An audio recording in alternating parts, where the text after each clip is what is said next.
Hello folks, it's me again, Amanda Enderman, your trusty tour guide in the wonders of the wonderful city, also known as Rio de Janeiro. And on this video, I'm gonna talk about the first sole regent of Brazil, which was, guess who? Diogo Antonio Feijó. He came back as regent and the only one. Talk about going back and forth. But before I get right onto the theme of the video, I have to remind you that I'm currently offering walking tours through the city of Rio, and all of them are listed on my website, which the link will be in the description box below, as well as in the first fixed comment. So all you have to do is go there, click that link, text me via WhatsApp, make your reservations, and let's get to know the city of Rio in person, folks! With me, Amanda Enderman, your trusty tour guide, of course. Now, without further ado, let's get right on to the theme of the video. My friends, let me tell you, this was a short but very turbulent regency. As a matter of fact, there wasn't a dull moment in Brazil's regency period. Feijó was elected on April 7th, 1835, and mind you, he won by a short difference in terms of votes. And it can be said, as a matter of fact, that he was the very first president of sorts to be elected in Brazil in 1835 already, October 12th, 1835. By the way, remember that I mentioned in the previous video about the additional act, which was actually a reformation of the constitution so that the provinces, or nowadays it would be called states, would have more autonomy, better say on their own matters, and they would have their own assemblies and such. I don't know how this works in the US, that states have different legislations and such, because here in Brazil, it did not work at all. In fact, what this did was to almost threaten the unity of Brazilian territory. Brazil at this time almost became 4 different countries. We had several revolts all over the country, and the majority of them were separatist revolts from provinces or states that wanted to break apart from Brazil and become their own countries. In Pará, in the north of Brazil, there was the revolt called Cabanagem.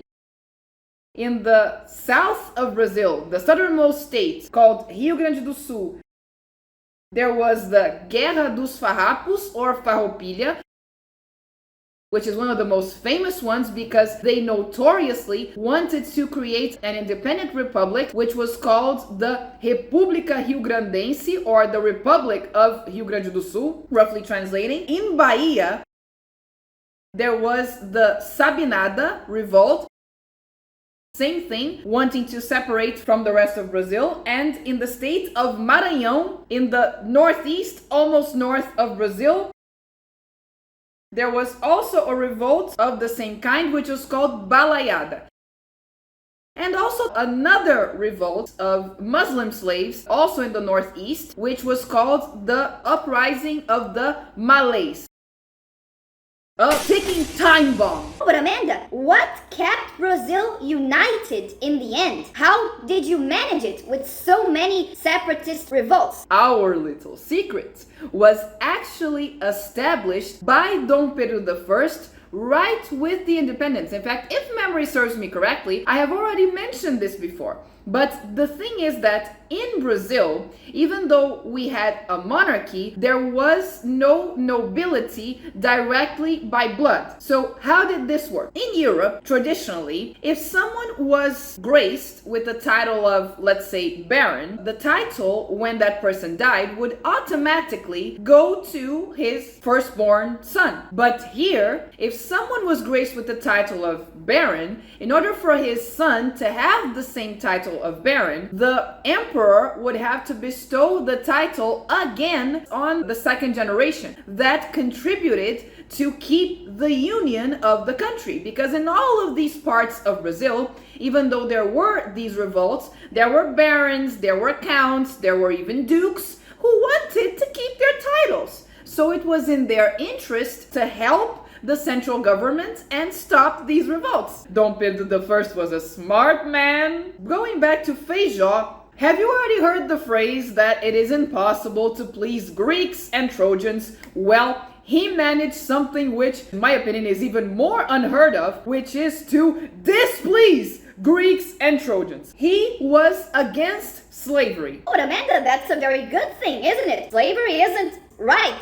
But the thing is that even though Dom Pedro I and Dom Pedro II and the whole imperial family thought the same, and they actually wanted to start Brazil as an independent nation without slavery, it was impossible at that time, at least, because if they did so, they would lose the allegiance of the dukes and barons and such, which the majority of them, if not all of them, were plantation owners, were slave owners, and then Brazil wouldn't be united. So they had to make this difficult decision of postponing this project. But Feijó, apparently he didn't understand this, and he wanted it right away, so he pissed off the elite by doing that. He even went so far as to send a mission all the way to London to negotiate measures to repress the slave trading with the British government. I will make future videos in which I will mention how slavery ended in Brazil, the whole process and all, because it was quite a long process, as a matter of fact. I'll get there. Stay tuned. Going back to Feijó once again, he even got at odds with the press at the time. What did he do? He limited the freedom of the press by decree in 1838. I wonder what he was thinking. Oh well, the press doesn't like me. What am I gonna do? Limit their freedom. And on top of everything, probably because